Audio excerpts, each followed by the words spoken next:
Apakah itu kepalan tangan keangkuhan? Atau tangan terbuka dari pengorbanan yang telah kau pikirkan? Dapatkah kau memahami pengetahuan ini?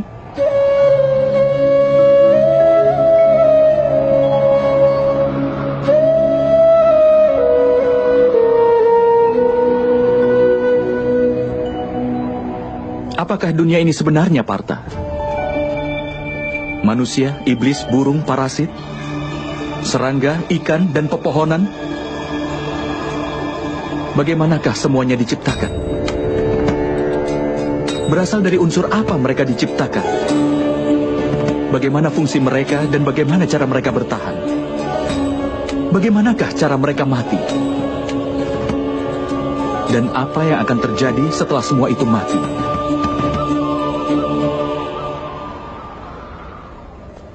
Renungkan akan rahasia ini. Tubuh manusia terbuat dari tanah, Madawa. Air mengalir di dalamnya sebagai darah dan kebaikan. Api memberikan kehangatan pada tubuh, termasuk rongga kosong lainnya yang ada dalam tubuh. Karenanya, tanah, udara, air, api, dan juga ruang. Tubuh terbuat dari kelima elemen dasar yang disebut Pancamahabhuta. Karenanya, Bhisma yang agung, Guru Drona, tidaklah lebih dari tanah, air, udara, api, dan ruang saja. Bahkan orang pintar pun terdiri dari kelima elemen itu. Begitu juga dengan para tirani. Jadi apa yang akan kau rindukan, Partha? Apakah tanah? Tapi Madawa, tubuh ini memang terbuat dari tanah yang juga melambangkan ciri manusia itu sendiri. Semua ikatan mengakar dalam tubuh yang terbuat dari tanah. Tidak, Partha. Jika ini memang benar, lalu mengapa tubuh seseorang akan hancur setelah mati? Kenyataannya, tidak ada satupun yang berasal dari tubuhnya ataupun hubungan yang mengakar di dalam tubuhnya. Sifat dan tingkah laku dan juga amal dari seseoranglah yang menjadi cirinya. Lalu bagaimanakah sifat, tingkah laku dan amal diciptakan? Pahamilah itu, Partha. Kehidupan manusia hanyalah perwujudan keserasian antara sesuatu yang tampak dan tidak tampak. Tetapi sifat dan amal dari setiap manusialah yang membuatnya akan menjadi berbeda. Dasar untuk ini adalah 3 sifat manusia yang disebut Triguna. Terdiri dari tamas, rajas, dan satwa. Apa yang dimaksud dengan itu, Madawa? Tamas berarti kebodohan. Menghabiskan hidup tanpa memikirkan, baik atau buruk bisa dikatakan tamas yang berhubungan dengan kebodohan. Seperti halnya kehidupan binatang, yang semata-mata hanya untuk memenuhi keinginan tubuh mereka. Satwam sendiri, artinya adalah kebaikan. Ketika seseorang dalam situasi tertentu memikirkan keadilan, kebenaran, dan tradisi sebelum melakukan sesuatu, maka dia disebut sebagai satwam yang berhubungan dengan kebaikan. Di tengah kedua hal itu adalah seseorang yang menguasai ilmu pengetahuan, tapi dia juga tertarik akan nafsu tubuh dan juga pikirannya. Seperti manusia yang hidup dengan keangkuhan, artinya rajas, yang berhubungan dengan nafsu. Dengan menciptakan keseimbangan antara kebodohan, nafsu, dan juga kebaikan, maka sifat manusia dapat ditentukan.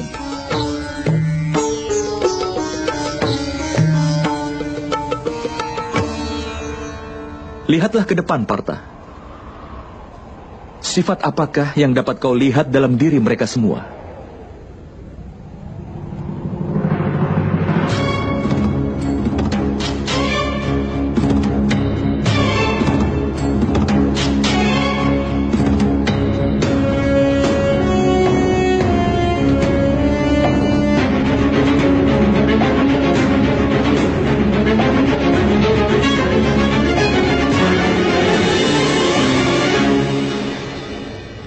Pangeran Duryodhana tahu akan keadilan, tapi tidak pernah bertindak adil. Hidupnya dipenuhi dengan keangkuhan. Karenanya, dia sedikit memiliki kebodohan. Memiliki nafsu, dan sepenuhnya tidak punya kebaikan.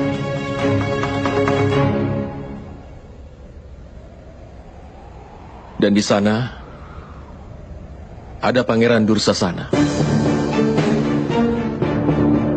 Dia selalu mematuhi perintah dari kakak tertuanya tanpa berpikir lagi. Karenanya, dia memiliki kebodohan. Lihat juga kakekmu Bhisma, Partha.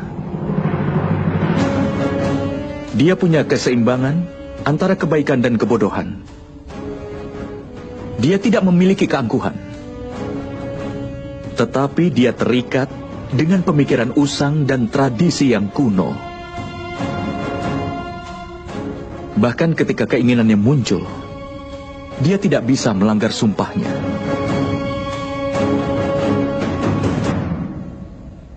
Lihatlah Guru Drona.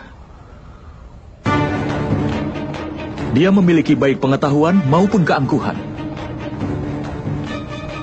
Pengetahuan membebaskan manusia, tetapi keangkuhannya tidak membiarkannya mencapai kebebasan.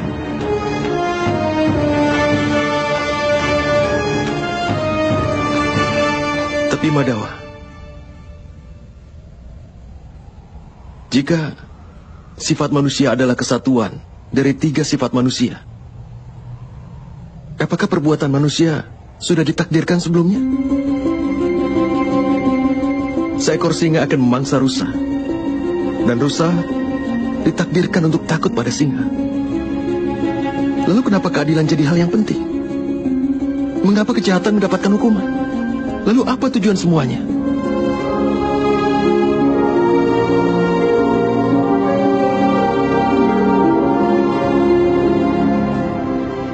Sebuah pertanyaan yang bagus, Partha.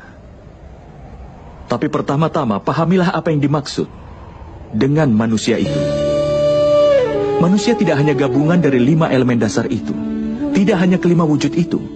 Panca indera penggerak, dan 3 sifat manusia. Tidaklah hanya gabungan dari ke-23 wujud itu. Agar manusia dapat menjalankan fungsinya, dia memerlukan energi. Dan energi itulah yang disebut dengan kehendak. Jadi Madhawa, apa manusia terdiri dari kehendak? Tidak, Partha. Bersamaan dengan kehendak manusia dan gabungan dari ke-23 unsur itu adalah ciptaan. Dan yang berada dalam peringkat disebut manusia ini terbuat dari 23 unsur, yang artinya percikan terkecil dari dewa, yang dinamakan sebagai jiwa. Ketika ciptaan dan manusia menjadi satu, yang berarti ketika percikan terkecil dari dewa berada dalam tubuh seseorang sebagai jiwa, saat itulah manusia akan hidup. Apa yang dimaksud dengan jiwa, Madhawa? Dan apa yang dimaksud dengan memahaminya? Seperti halnya ketika manusia menggunakan kereta. Seperti itulah jiwa menggunakan perangkat yang disebut dengan tubuh. Melalui media tubuh, dia mengalami suka dan duka dari tubuh itu. Tetapi jiwa bukanlah tubuh, Partha. Tubuh masih bisa dihancurkan. Tetapi jiwa tidak akan bisa dihancurkan. Nainam cindati sastrani, nainam dahati pavaka, nacainam kelidayanti apo, nasosayati maruta. artinya jiwa tidak bisa ditembus senjata apapun, ataupun dibakar dengan api, ataupun dilemahkan oleh air, ataupun dikeringkan dengan angin. Walaupun jiwa berada di dalam tubuh, jiwa itu abadi. Nah hanya mane sarire. Parta, tubuh mungkin saja bisa dibunuh, tetapi jiwa itu sendiri tidak akan bisa dibunuh. Jiwa itu ada di mana-mana, tidak berwujud, tetap, dan dia kekal. Seperti halnya manusia membuang pakaian lama dan memakai yang baru. Hampir sama jika jiwa meninggalkan tubuh yang tua dan berulang kali menempati tubuh yang baru. Tapi Madawa, melalui tubuhku, aku bisa merasakan dunia. Tanpa memahami tubuhku ini, bagaimana aku akan dapat memahami jiwaku? Mengetahui diri sendiri dalam bentuk jiwa bukanlah hal yang tidak mungkin, Parta. Orang buta pun bisa hidup. Seorang bisu pun bisa hidup. Termasuk mereka yang hidup tidak memiliki tangan dan kaki. Sudah jelas bahwa tubuh bukan hal yang membentuk manusia. Ada seseorang yang kehilangan energinya, atau mereka yang hidup kehilangan ingatannya. Oleh karena itu sudah jelas bahwa bentuk ketidaksadaran manusia bukanlah tubuh yang baik. Seseorang yang menjelajahi dirinya dengan cara seperti ini, aku bukanlah indera, juga bukan tubuh, juga bukan perasaan, bukan juga pemikiran, atau bukan juga pendapat. Orang yang bisa memahami hal ini, akhirnya akan dapat memahami dirinya dalam bentuk jiwa.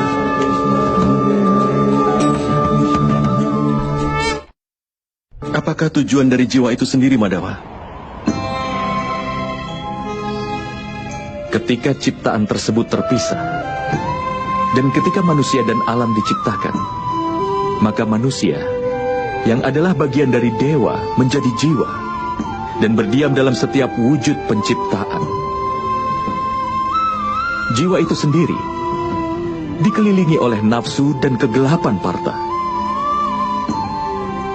Terbangun dari lelapnya nafsu belaka dan memahami dirinya sebagai bagian dari dewa adalah sebuah tugas, tujuan, dan tekad jiwa itu sendiri. Tapi Madawa, jika setiap jiwa adalah bagian dari dewa, apa perkembangan dan kemunduran dikendalikan sendiri oleh dewa? Seperti permata tergeletak di tanah, tidaklah hilang kilauannya. Demikian pula jiwa yang dikelilingi oleh wujud penciptaan yang mengetahui bahwa ini merupakan bagian kecil dari dewa. Seringkali jiwa menganggap bahwa tubuh mereka adalah segalanya. Mereka berbeda dengan jiwa itu sendiri yang tidak mereka ketahui. Melalui sebuah penderitaan, bau, rasa yang dirasakan oleh tubuh, maka akan dianggap sebagai sebuah pengalaman. Dan mereka tidak pernah berusaha keras untuk berubah.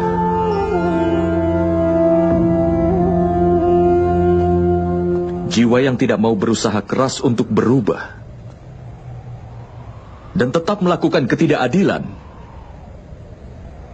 mengingatkan dan menghukum mereka adalah hal yang tidak bisa dihindari.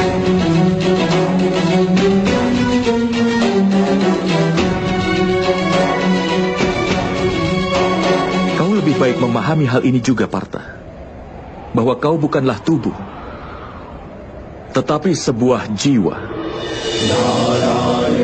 Setiap prajurit yang ada di medan pertempuran ini tidak seperti yang ada di dalam pikiranmu. Mereka semua telah tinggal di dalam tubuhnya untuk beberapa waktu.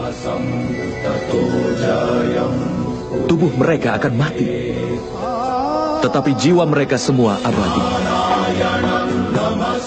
Mereka akan menempati tubuh baru lagi, sampai mereka tidak menyadari dirinya sebagai jiwa yang murni, sampai mereka menyerahkan ketidakadilan dan mencamkan keadilan ke dalam dirinya.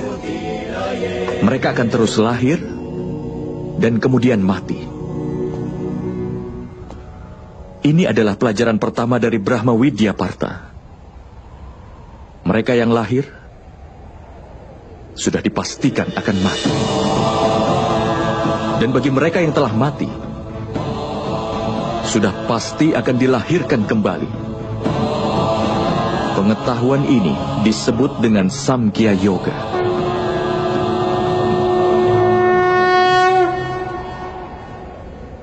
Apa keadilan dan ketidakadilan itu, Madhawa? Jalan yang dipijak oleh manusia, di mana dia akan melihat dirinya sebagai jiwa. Dan mengetahui dirinya adalah bagian kecil dari dewa.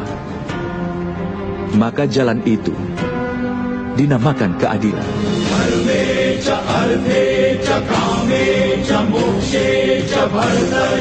Ketika manusia mengetahui bahwa dirinya adalah bagian kecil dari dewa, maka dia akan mendapatkan pencerahan bahwa dia itu ciptaan dewa, dan dewa adalah penciptanya. Tidak ada perbedaan di antara ciptaan dan dewa.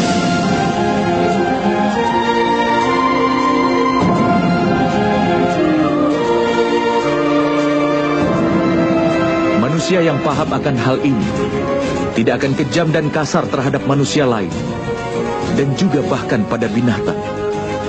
Dia sudah tahu bahwa dengan memotong anggota tubuhnya akan menyebabkan rasa sakit. Tidak hanya pada organ itu saja, tapi juga dialami semua bagian tubuh lain. Sama halnya ketika seorang manusia merasakan sakit, maka seluruh dunia pun akan merasakan sakit yang sama. Selama masih ada seorang manusia sekalipun menderita di dunia ini, maka tidak seorang pun yang akan merasakan sepenuhnya kenikmatan nanti. Saat mengetahui ini hanyalah pemikiran manusia yang dipenuhi dengan belas kasih. Ini juga disebut dengan keadilan. Ketika seseorang dipengaruhi kebodohan, dia akan menjadi manusia yang kasar, kejam, dan egois terhadap yang lainnya. Hanya untuk kesenangan dirinya sendiri, dia bebankan penderitaan pada orang lain. Dia tidak bisa menjadi lebih dekat kepada dewa. Karenanya, ketidakadilan adalah salah satu jalan yang menjauhkannya dari dewa. Maka dari itu, ketidakadilan nama lain ketidakpedulian. Jadi, kita harus merasa kasihan pada mereka yang tidak peduli. Lalu apa tujuan dari hukuman?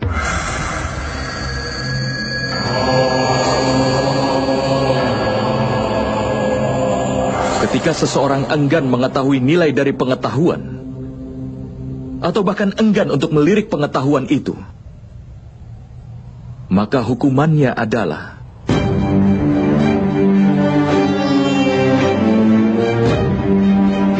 belas kasihan, baik pada dirinya atau orang lain.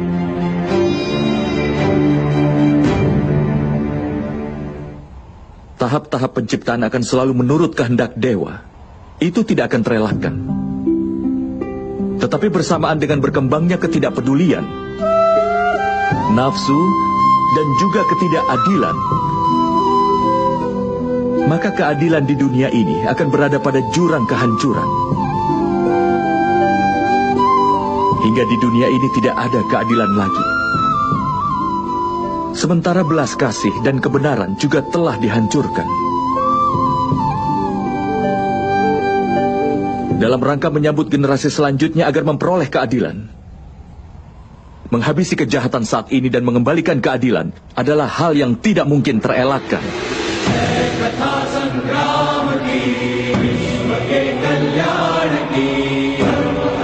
Hari ini keadaannya hampir sama, Partha.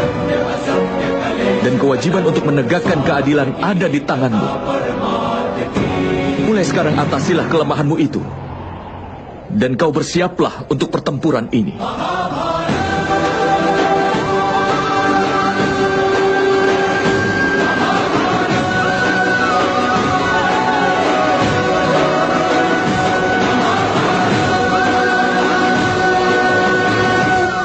Tapi pembunuhan akan dilakukan dengan tanganku. Kalau kehidupan ini harus diakhiri olehku, bukankah itu menghancurkan belas kasih yang ada dalam diriku? Dan jika belas kasih adalah dasar dari keadilan, bukankah jiwaku akan menjadi tidak adil?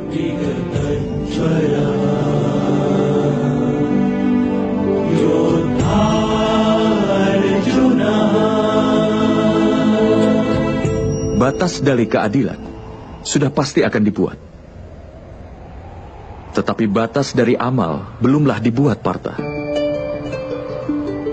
Perbedaan di antara amal dan perbuatan sangat perlu untuk lebih dipahami lagi. Semua amal adalah perbuatan, tapi tidak semua perbuatan adalah amal. Amal adalah suatu perbuatan di mana hasilnya sangat diharapkan.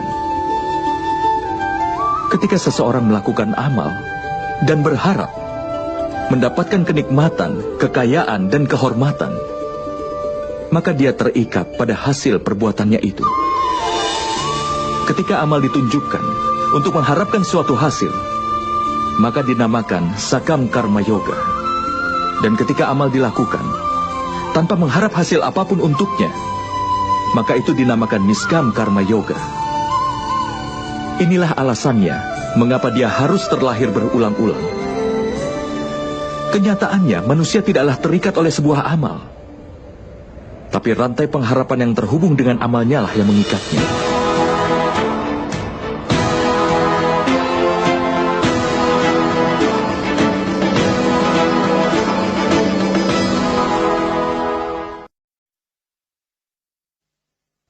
Pada kenyataannya, seorang manusia tidak terikat pada perbuatannya. Harapan yang terhubung pada perbuatanlah yang mengikatnya. Bagaimana bisa, Madawa? Jika kau berharap kemenangan dalam peperangan ini, maka kau akan merasa sangat berduka atas kekalahan.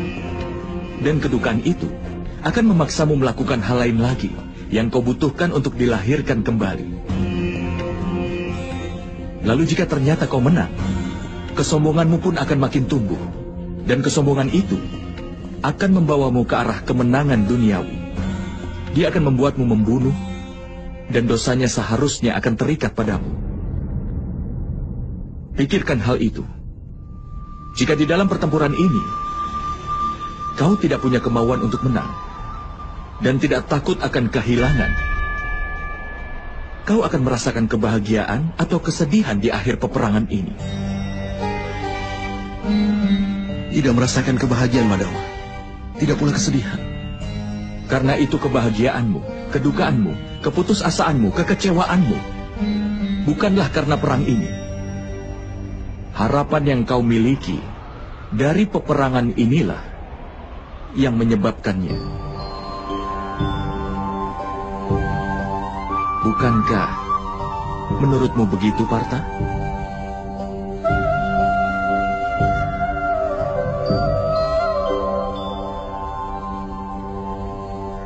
Karena itu, memegang sukacita dan duka cita secara seimbang, tanpa memikirkan akan mendapatkan kehilangan, kemenangan atau kekalahan.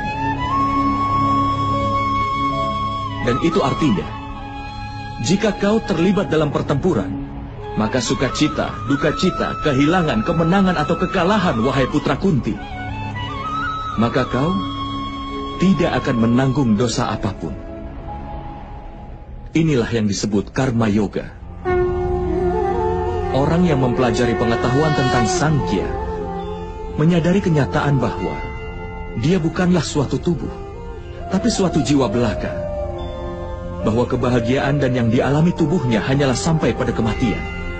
Dan karena itu tidak nyata, tetapi hanya sebuah ilusi. Baginya menjadi seorang karma yoga menjadi lebih mudah. Tapi Madawa, jika perbuatan dimaksudkan untuk dikendalikan, bukankah bijak untuk melepas keduniaan dan menempuh jalan kesucian? Pemikiran seperti itu adalah satu-satunya alasan untuk perang hari ini, Partha.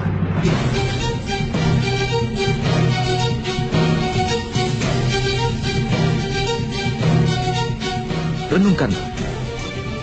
Ketika mereka yang menguasai Triguna dan yang mengetahui keadilan sudah berhenti bertindak, maka mereka yang penuh dengan ketidakadilan akan memerintah dunia ini.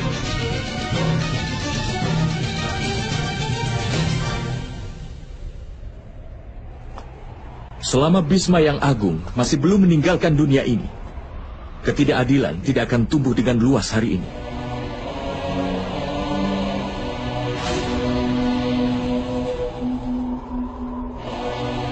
Dan jika ayahmu tidak pergi dalam pengasingan sebelumnya, kakakmu Yudhistira akan memerintah dalam kedamaian saat ini.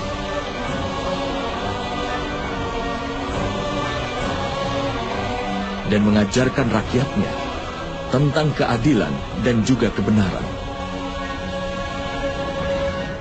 Tapi Partha, kenyataan pahitnya adalah bahwa hanya mereka yang baik yang bisa berguna bagi dunia ini.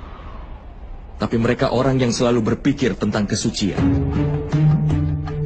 Layaknya air yang melayang sebagai uap dan debu yang tetap berada di sana. Sama halnya dengan orang suci dan terpelajar yang meninggalkan dunia. Dan mereka yang tidak adil namun dikuasai kebodohan sudah memerintah dunia.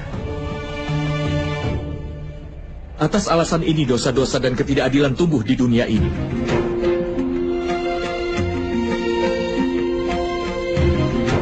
Tetapi karma yoga melindungi dunia ini dari sebuah keadaan yang aneh ini.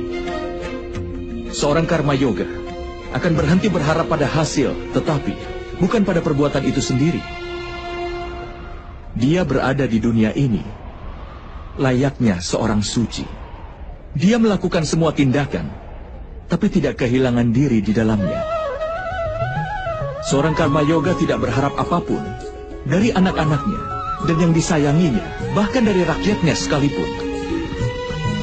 Dia sendiri memperoleh keuntungan dari kesuciannya, tetapi dia bermanfaat bagi dunia layaknya seorang kepala keluarga. Seorang manusia berusaha keras untuk kesejahteraan keturunannya. Bagaimana bisa dia tidak berharap sukacita dari keturunannya? Apapun yang dilakukan oleh manusia untuk anak-anaknya, itu sebuah transaksi atau cinta, Partha. Cinta, Madhawa. Lalu mengapa mengharapkan suatu hasil atas perbuatannya, Partha? Keuntungan di masa depan yang diukur dalam suatu transaksi dan bukan dalam cinta. Manusia yang membentuk watak anak-anaknya dengan baik dan melimpahkan kesucian cinta dan keadilan, anak-anaknya tentu akan memberikannya cinta dan perlindungan. Perbuatan dan kelakuan orang yang disayang mencerminkan perbuatannya sendiri.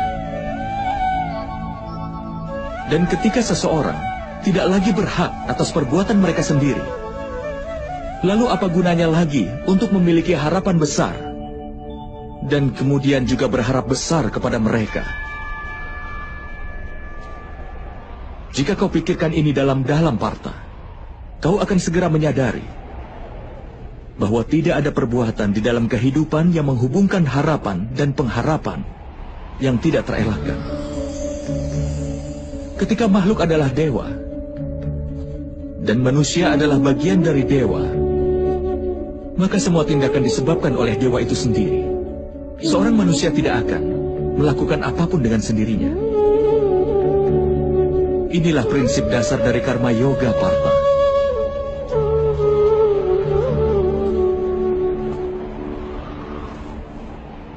Oleh karena itu, Partha, penting agar kau menjadi seorang karma yoga. Dan berjuanglah dalam peperangan ini dengan melepaskan Triguna. Bebaslah darinya, Partha. Bebaslah dari dilema ini. Pikirkanlah selalu kebaikan yang adalah dewa sendiri. Dan lanjutkan semua kewajibanmu.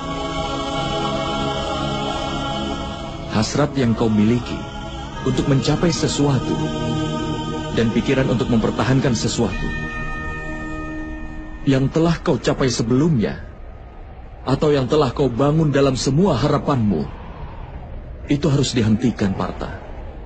Dan bebaskan jiwamu sekarang juga.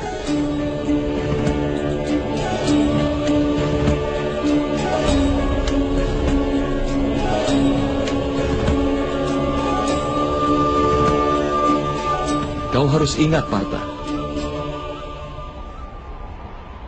Hakmu adalah hanya sebatas untuk melakukan perbuatan. Dan hasilnya tidak bisa kau tentukan. Hasilnya terserah kepada para dewa. Oleh karena itu, tidaklah benar, Partha, jika kau lari dari perbuatan. Dan tidak pula benar untuk mengharapkan hasil dari semua perbuatanmu saat ini.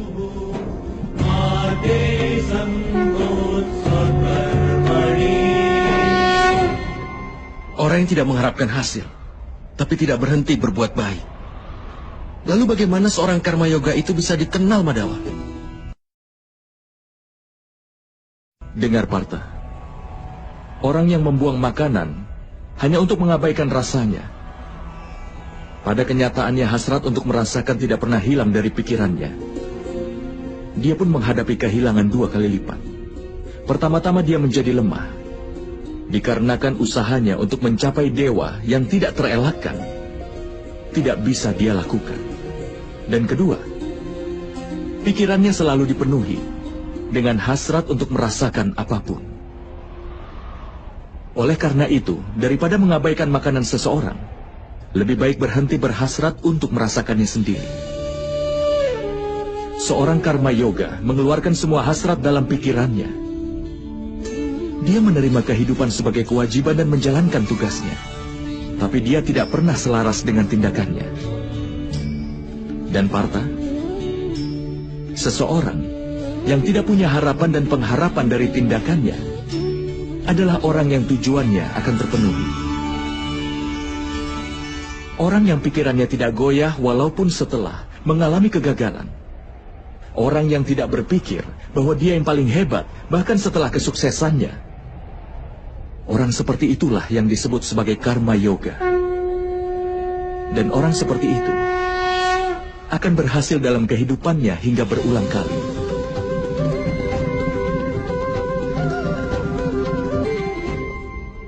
Keinginan timbul dari pengharapan akan hasil.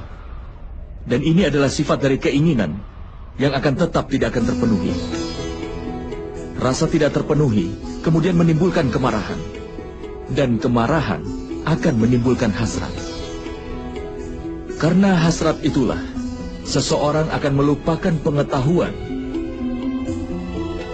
tentang perilaku dan juga interaksi. Hilangnya pengetahuan menyebabkan hilangnya kebaikan. Dan masyarakat menjadi musuh bagi orang seperti itu. Dan pada akhirnya, orang seperti itu akan menemui kehancuran total.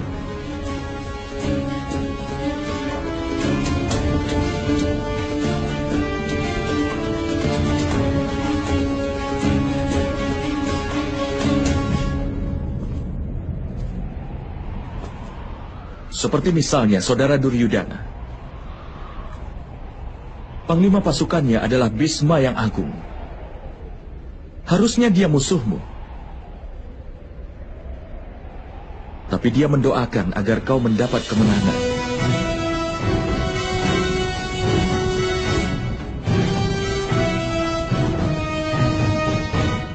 Partha, bertanggung jawab adalah langkah kedua menuju pengetahuan kedewaan. Kuatkan keyakinanmu kepada Yang Maha Kuasa. Kenalilah dirimu sendiri. Bebaskan dirimu sendiri dari ikatan belenggu.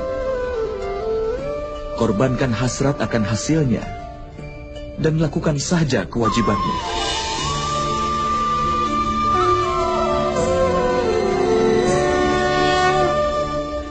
Dengan menguatkan keyakinanku pada Yang Maha Kuasa, bagaimana aku bisa menjadi orang yang berbakti? Partha, dikarenakan oleh Sankhya Yoga, seorang manusia tetap mengingat Yang Maha Kuasa. Dan mengingat Yang Maha Kuasa akan melahirkan rasa pengabdian pada manusia itu sendiri. Dan rasa itu disebut dengan pengabdian. Pengabdian mencerahkan seorang manusia tentang mana yang benar dan yang salah. Dan pengetahuan itu memberinya penglihatan terhadap Yang Maha Kuasa. Orang yang mendapatkan penglihatan terhadap Yang Maha Kuasa, dia akan menjadi orang yang paling berbakti. Dia terbebas dari lingkaran kelahiran kembali dan mencapai keselamatannya. Itulah tujuan utama dari semua jiwa dan puncak dari kebenaran. Tapi bagaimana aku bisa berbakti tanpa penglihatan terhadap Yang Maha Kuasa, Madawa? Untuk bisa mendapatkan penglihatan terhadap Yang Maha Kuasa, singkirkanlah keserakahan, kesombongan, kemarahan, dan juga prasangka. Jika seseorang yang duduk dalam gelap berkata bahwa dia ingin melihat matahari, apa yang akan kau sarankan? Tidakkah kau akan katakan untuk keluar dari ruangan itu dan berdiri di bawah langit terbuka? Matahari sudah ada di sana sebelumnya. Sama halnya, Partha. Alam semesta ini adalah Yang Maha Kuasa. Yang Maha Kuasa adalah segala sesuatu. Tidak ada sesuatu kecuali hanya Dia saja. Seseorang yang melihat jiwanya sendiri akan melihat Yang Maha Kuasa. Layaknya rasa dari sebutir garam tidak berbeda dibanding dengan rasa di lautan. Sama halnya pula, suatu jiwa tidak akan jauh berbeda dari Yang Maha Jiwa.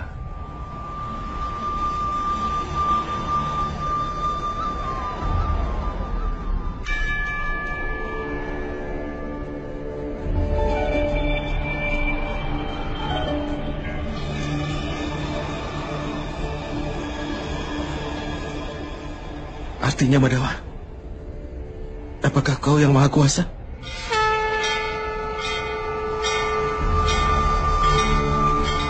Iya, Partha. Aku adalah Yang Maha Kuasa. Sebenarnya sama seperti dirimu. Tapi kau tidak tercerahkan tentang hal itu. Tidak seperti diriku. Madharmasya tatatmanam srijamyaham. Lalu, Madawa, mengapa pengabdian kepadamu tidak dianggap sebagai pengabdian kepada dewa? Tentu saja. Pengabdian kepadaku adalah pengabdian kepada Yang Maha Kuasa. Kau tidak perlu merasa ragu, dan kau tidak perlu merasa khawatir. Korbankanlah segalanya dan dapatkan perlindunganku untukmu, Partha.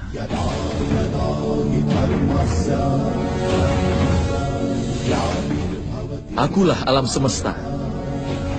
Aku hadir di setiap aspek alam semesta. Akulah matahari, dan akulah bulan. Aku hadir dalam semua rasi bintang dan planet-planet. Aku lebih tua dari matahari, dan sama barunya dengan bunga yang sedang mekar. Akulah seluruh manusia. Akulah kuasa yang menciptakan nirwana dan neraka. Akulah Duryudana. Dan aku juga adalah Arjuna.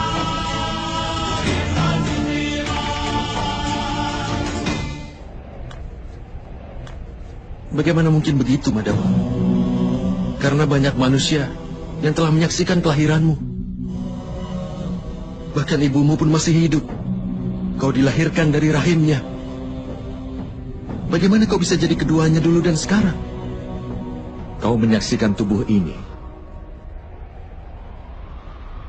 Dan aku berbicara dari jiwa. Aku telah dilahirkan tidak terhitung. Aku juga memiliki banyak perwujudan. Aku telah berada di dalam banyak rupa. Dan aku pun telah mati tepat di sini.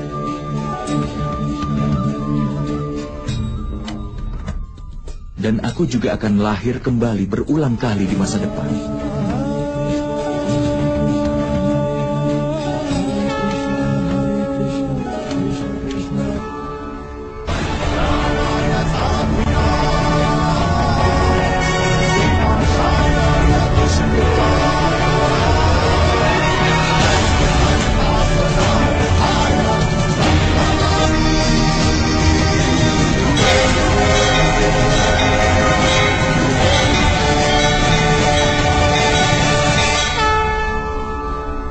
kapanpun kebenaran terancam, kapanpun yang jahat menampakkan kejahatannya, maka demi menyelamatkan kebenaran itu sendiri, untuk menghancurkan yang jahat dan menegakkan kembali kebenaran, aku akan terlahir kembali. Ini telah terjadi di setiap zaman dan akan terus terjadi di masa depan. Akulah yang maha kuasa. Akulah perwujudan Matsya dan juga perwujudan Wamana. Akulah Parasurama dan akulah Dewa Rahma.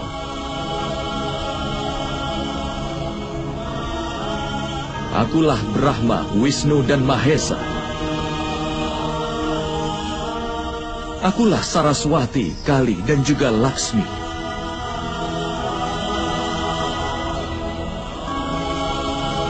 Aku bukanlah pria, bukan pula wanita, bukan pula seorang waria. Aku bukanlah tubuh, bukan pula anggotanya. Akulah pengetahuan, ciptaan, alasan, dan keabadian.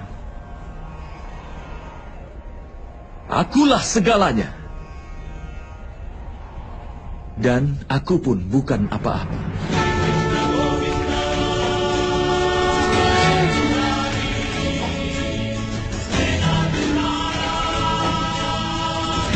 Ini telah terjadi di setiap zaman dan akan terjadi di masa depan.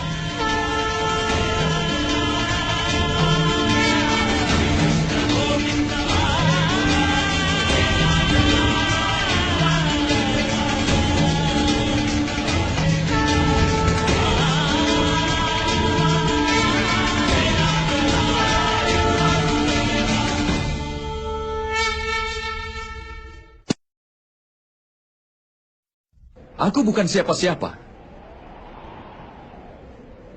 tapi aku adalah segalanya. Itu sudah terjadi dalam setiap masa, dan itu akan terus sampai selamanya.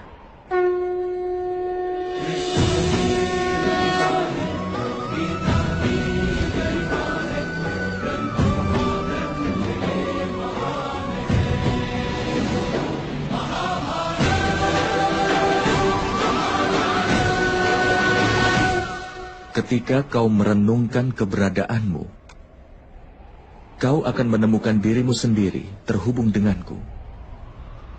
Dan kemudian, sepertiku juga, kau akan menemukan dirimu dalam bentuk yang maha kuasa. Tetapi untuk bisa mencapai posisi itu, sangat penting agar kau mendedikasikan dirimu sepenuhnya padaku. Apa yang kau maksud dedikasi, Madawa? Itu adalah keadaan di mana pikiran manusia menyerah pada semua keinginan hingga tidak membuat dedikasi untuk diri sendiri. Dan tidak juga mengambil sumpah orang dengan cara kerja yang diberikan kepadanya. Pada kenyataannya, kalau kau mulai mendedikasikan dirimu untuk seseorang, dan kau melakukannya sendiri, pikiranmu, akalmu, pengetahuanmu, keinginanmu, emosimu, dan segala sesuatu yang kau miliki kepada seseorang, maka komitmen tersebut disebut sebagai sebuah pengabdian.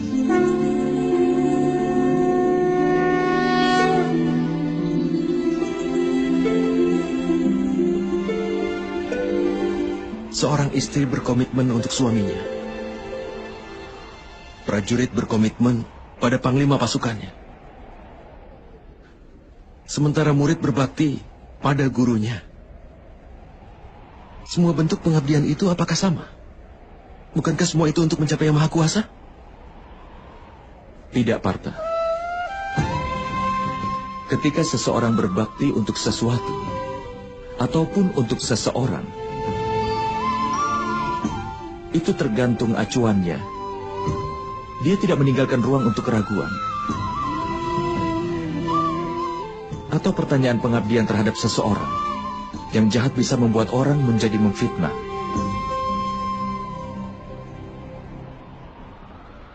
Raja Anggakarna meskipun tahu apa yang benar,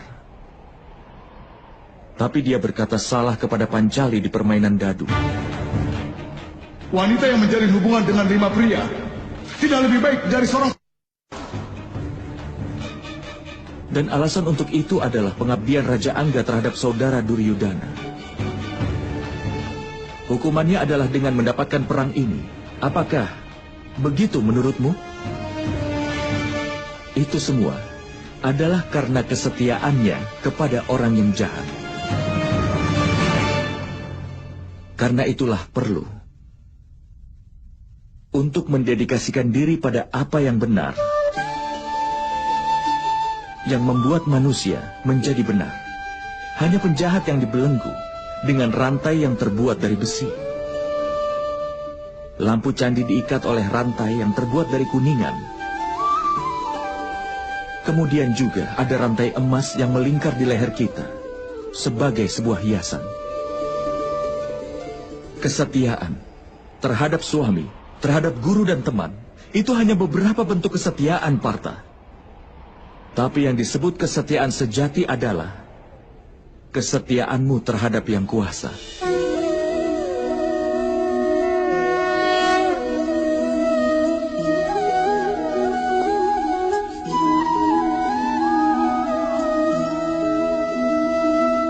Tapi apa pengabdian terhadap yang kuasa harus dilakukan dengan Sangya Yoga atau Karma Yoga? Karena Sankhya Yoga, manusia tahu bahwa mereka hanyalah jiwa. Dan karena Karma Yoga, mereka bisa membebaskan diri dari ikatannya. Dan karena pengabdian hingga manusia mengetahui wujud yang nyata dari Yang Maha Kuasa. Dan manusia juga bisa mengetahui tentang arti keadilan dari Yang Maha Kuasa. Manusia berada dalam lingkaran hidup dan mati. Hingga demi mencapai kebahagiaan di dunia dan pengetahuan, manusia pun mengabdikan dirinya untuk Yang Maha Kuasa, yang menjadi tujuan utama dari semua jiwa. Maksudnya, tubuh manusia ini tidak ada nilainya, Madawa? Itu pasti bernilai, Partha. Tubuh manusia menjadi media bagi manusia untuk bertemu dengan Yang Maha Kuasa. Antara kematian dan juga reinkarnasi, di mana pengetahuan akan jiwa tetap aktif. Dengan segala pengalaman, pengetahuan, dan belajar dari kehidupan yang sebelumnya, jiwa pun menjadi bagian dari tubuh yang baru. Dan ini hanya terjadi ketika dia menjadi bagian dari tubuh manusia itu sendiri.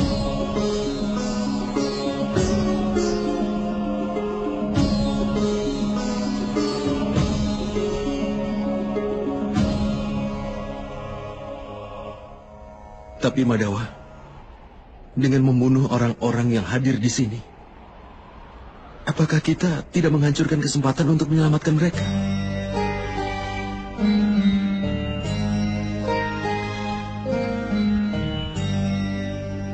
Musuh-musuhmu telah melewati batas-batas kebenaran, Partha. Kejahatan telah menjadi sifat kedua mereka. Keselamatan bagi mereka tidaklah mungkin.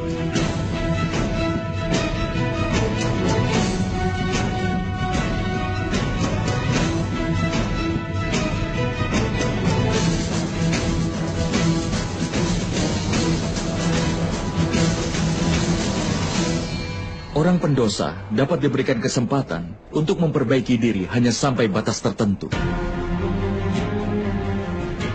Aku pernah menghukum Sisupala, tapi itu memang perlu untuk menghukumnya. Jika kita membiarkan orang berdosa untuk terus melakukan dosa, maka dia akan semakin banyak menurunkan lebih banyak lagi kejahatan dan dosa-dosanya.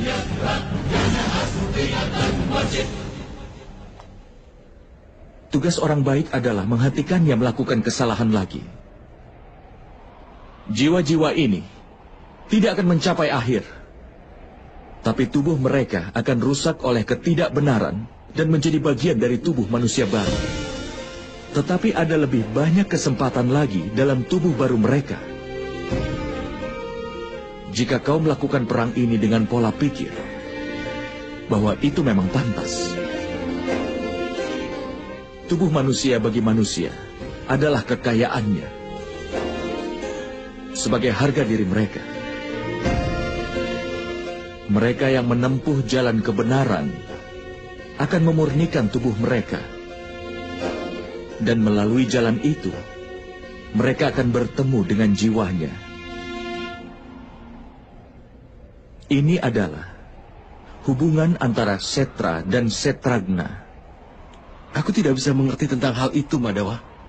Ketika ada yang tahu bahwa tubuh kita adalah seperti bagian dari tanah ini, artinya hanya tempat yang seperti Setra, dan orang yang mengerti tentang tanah tersebutlah yang ada di sana. Karena itulah, maka dia menjadi seorang Setragna. Kemudian lewat tubuhnya bisa mengukur kemajuannya. Jiwa dalam tubuhnya akan menyeimbangkan 3 kebajikan itu. Dengan pengabdian untuk yang kuasa, dia bersatu dengan yang maha kuasa. Yang dilakukan seorang pemuja adalah berbakti, bukan pengabdian, Madawa? Tidak, Partha. Itu langkah pertama untuk pengabdian secara nyata. Dalam kenyataan, pengabdian bukanlah tugas, tetapi itu merupakan sebuah keputusan. Sangat penting bagi manusia untuk memurnikan jiwanya melalui doa, penebusan dosa, kemurtadan, ritual yoga, dan juga pembelajaran diri, namun tetap berbakti pada Yang Maha Kuasa.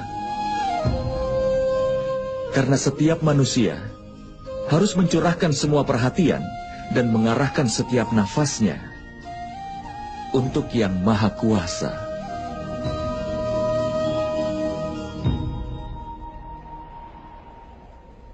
Jika pengabdian adalah keputusan, lalu apa pentingnya berdoa, penebusan dosa, dan hal semacamnya?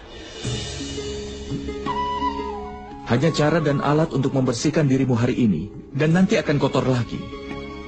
Pikiran manusia akan tertuju lagi pada Yang Maha Kuasa hingga berulang kali. Karena itulah perlu untuk berdoa, penebusan dosa, pembelajaran diri, dan yang lainnya, supaya kau selalu ingat setiap waktu bahwa hidupmu adalah pengabdian untuk Yang Maha Kuasa. Tidak penting bagian sungai mana yang kau selami.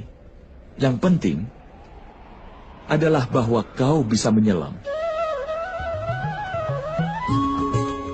Hanya ada satu dedikasi dari Bhakti Yoga, bahwa dengan menyerahkan kehidupannya ke Yang Maha Kuasa, manusia harus meneruskan pengabdiannya untuk Yang Maha Kuasa agar dia bisa menjaga kebaikan dalam hidupnya. Lalu apakah kebajikan dan kebaikan itu, Madawa? Tanpa alasan, demi kepentingan diri melakukan kekerasan adalah dosa.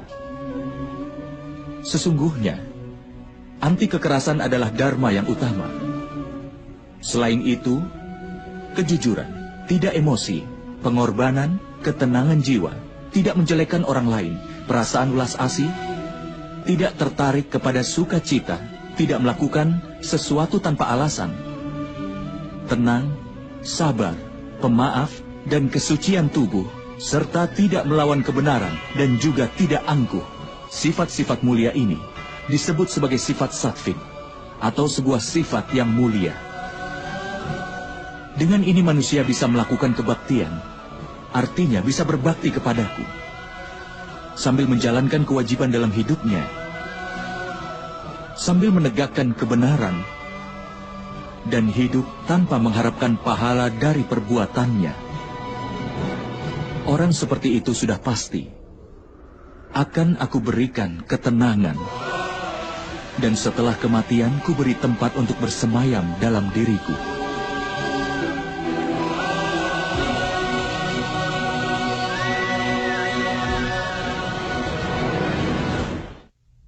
Seperti apakah wujudmu, Madawa?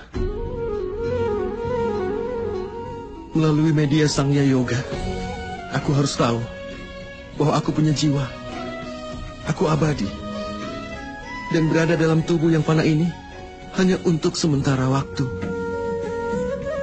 Melalui tindakan yang tanpa pamrih, aku ingin tahu apakah orang yang mengorbankan keinginannya demi pamrih bisa melaksanakan tugasnya, lalu mencapai ketenangan pikiran dan kebahagiaan dalam hidupnya. Melalui disiplin kerohanian, aku ingin tahu pentingnya penyerahan diriku padamu.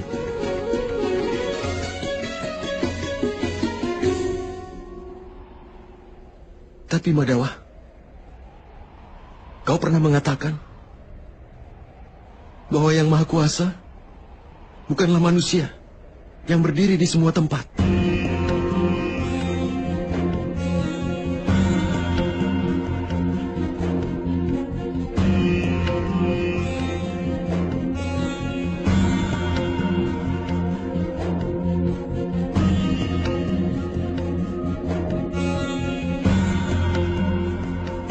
Tapi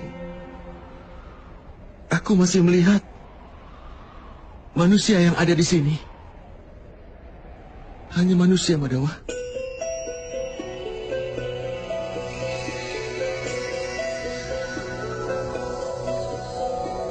Narayanam namaskritya naram caiva narottamam devim saraswatim vyasam tato jayam udira. Aku ingin melihat sekilas dirimu yang sebenarnya, Madawa. Narayanam namaskritya Kekuatan, kemasyuran, pengetahuan yang penuh kemewahan, wujud yang kuasa. Aku sangat ingin melihatnya, Madawa. Tunjukkanlah wujudmu yang sebenarnya padaku, Madawa. Hancurkan semua keraguan-raguanku.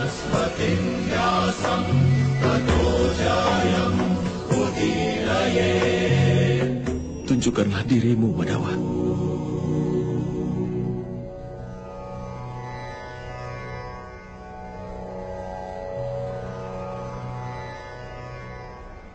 Lihatlah Partha.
dari pengetahuan akan Yang Kuasa, sampai perbuatan tanpa pamrih, dari perbuatan tanpa pamrih sampai pada kerohanian.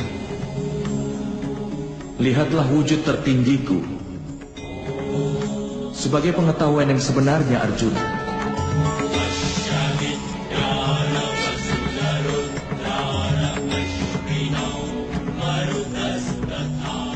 Ini pengetahuan tertinggi yang merupakan dasar dari semua pengetahuan dan ilmu pengetahuan. Pengetahuan ini memberikan keselamatan. Bahkan para dewa pun tidak bisa melihat wujud ini dengan mudah, seperti yang sudah kutunjukkan padamu, Arjuna.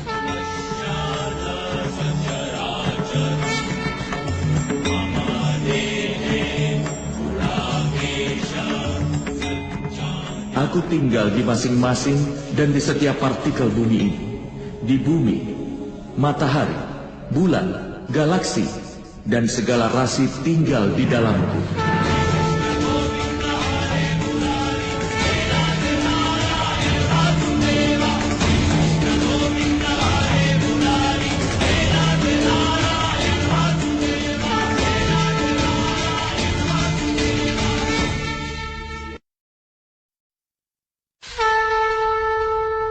Aku adalah kebenaran. Aku sempurna. Aku adalah kehidupan. Aku adalah Siwa. Aku adalah huruf yang utama. Aku sama Weda dalam Weda. Di antara dewa akulah Indra. Di antara binatang buas, aku adalah Dewa Kubera. Di antara para Rudra aku Sangka. Di antara para Basu aku Dewa Agni. Di antara puncak gunung akulah Sumeru. Di antara para resi agung akulah Pringgu. Di antara kata-kata akulah Om. Di antara lagu akulah Gayatri. Akulah pohon aswata. Akulah kepintaran dalam ingatan. Aku kecerdasan, keteguhan, dan kesabaran. Dan aku adalah kemuliaan. Di antara para Gandarwa, akulah Citrarata. Di antara resi suci akulah Narada. Di antara yang disempurnakan akulah Kapila. Akulah Ucai Suara. Akulah Airawata. Akulah Raja Hutan. Akulah putra Sang Winata. Di antara manusia akulah raja. Di antara senjata akulah Bajra. Di antara sapi akulah Kamdeni. Di antara ular akulah Wasuke. Aku Sesman. Aku Yama. Aku Dewa Baruna. Aku juga Dewa Bayu. Aku juga Dewa Rama. Gangga yang suci. Akulah awal dan aku adalah akhir dari penciptaan. Aku adalah Barma Widya. Akulah Mahakala. Dan Brahma. Kemenangan, gizi, dan keputusan. Aku adalah hukuman, kekuatan, strategi, kesunyian, dan aku juga pengetahuan akan filsafat. Akulah Basudewa, Arjuna.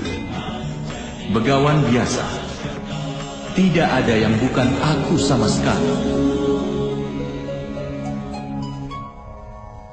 Tidak ada tempat di mana aku tidak hadir. Akulah waktu. Akulah kehidupan. Dan aku juga kematian, Arjuna. Aku di sini sebagai kematian untuk semua orang yang ada di sini.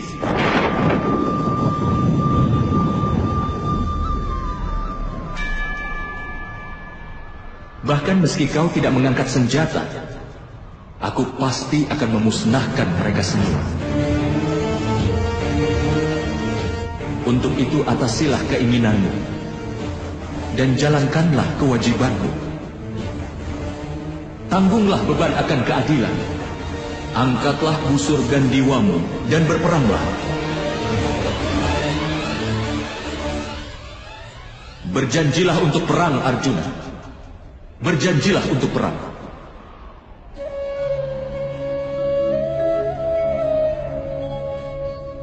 Oh Madawa, oh Madhusudan, hari ini keraguanku telah terhancurkan. Aku mohon kembalilah ke wujud manusiamu. Aku akan mematuhi setiap perintah darimu.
व्यर्थ चिंता है जीवन की, व्यर्थ है मृत्यु का भय।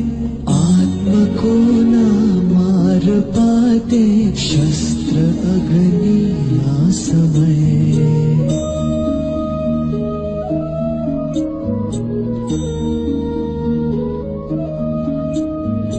पंचभूतों की बनी ये देह केवल वस्त्र है।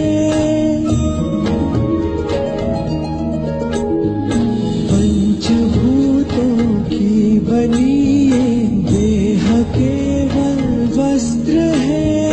आत्मा का जो वास्तविक है घर कहीं अन्यत्र है।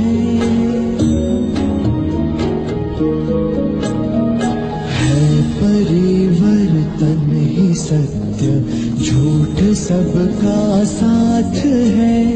कुछ न खोना कुछ न पाना, रिक्त रहते हाथ है।